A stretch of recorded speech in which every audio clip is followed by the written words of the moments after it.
రాష్ట్ర ప్రభుత్వం వెంటనే చట్టబద్ధత కల్పిస్తుందని చెప్పి వారు ఆనాడు చెప్పినప్పటికీ ఇప్పటికి 2.5 సంవత్సరాలు ఇది 3వ గవర్నర్ ప్రసంగం, ఇంతవరకు 6 గ్యారంటీలకు చట్టబద్ధత లేదు.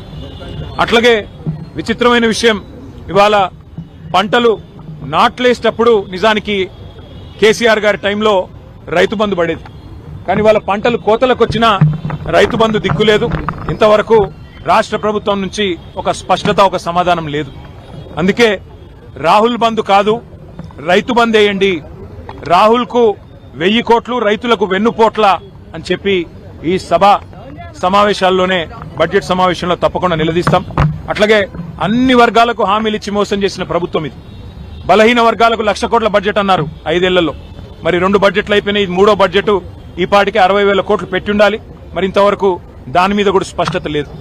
అట్లాగే ఎస్సీ ఎస్టీలకు అంబేద్కర్ అభయహస్తం ప్రవేశపెడతామన్నారు, మరి 12 లక్షలు ఇస్తామన్నారు దళిత బంధు స్థానంలో, ఇంతవరకు అతిగతి లేదు.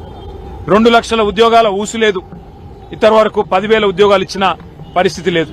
అట్లాగే ఇక 6 గ్యారంటీలకైతే మంగళం బాడినట్టే కనబడుతున్నది.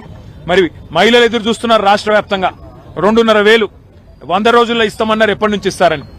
ముసలి వాళ్ళు ఎదురు చూస్తున్నారు, పెద్ద మనుషులు 4,000 పెన్షన్లు ఎప్పటి నుంచి వస్తాయని. రైతులు రైతు భరోసా కోసం, రైతు బంధు కోసం ఎదురు చూస్తా ఉన్నారు. రైతు కూలీలు నెలకిస్తానన్న 1,000 రూపాయల కోసం ఎదురు చూస్తా ఉన్నారు. ఆటో అన్నలు ఎదురు చూస్తా ఉన్నారు 1,000 రూపాయల కోసం. ఈ అన్ని విషయాల్లో ముఖ్యంగా తెలంగాణ విద్యార్థులు 10,000 కోట్లు ఫీజు రీయింబర్స్మెంట్ బకాయిలు ఏదైతే గవర్నమెంట్ చెల్లించాలో వాటి విషయంలో కూడా మొత్తం విద్యార్థులు, వారి తల్లిదండ్రులు ఎదురు చూస్తా ఉన్నారు. ఈ అన్ని విషయాల్లో జాబ్ క్యాలెండర్ అన్నారు, ఇంతవరకు ఆ క్యాలెండర్ లో మరి ఉత్త క్యాలెండర్ ఉంది తప్ప జాబులు అయితే కనబడతలేవు. ఈ అన్ని విషయాల్లో తప్పకుండా ప్రభుత్వాన్ని శాసనసభ సమావేశాల్లో నిలదీస్తాం, నిగ్గదీస్తాం. ఎక్కడ పోతున్నాయి డబ్బులని అడుగుతాం.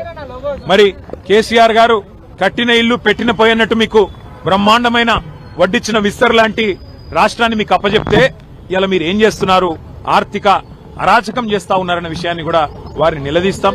రిటైర్డ్ ఎంప్లాయీస్ కనీసం బెనిఫిట్స్ ఇవ్వలేని దుస్థితిలో ఈ రాష్ట్ర ప్రభుత్వం, ఇవాళ రాష్ట్రం ఉన్నది అంటే దానికి కారణం ఖచ్చితంగా ఫైనాన్షియల్ మిస్మేనేజ్మెంట్.